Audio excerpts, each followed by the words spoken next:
पाऊस अगोदरच पडला. आपण दरवर्षी पाऊस मागतो,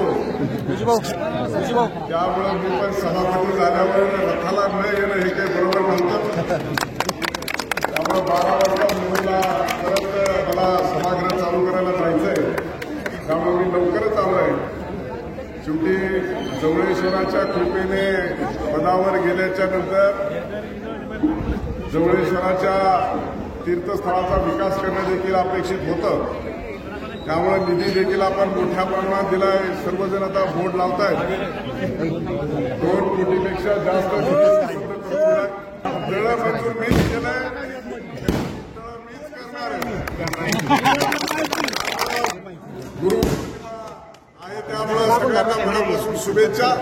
रथ यात्रेच्या निमित्तानं देखील सर्वांना मनापासून मी शुभेच्छा देतो.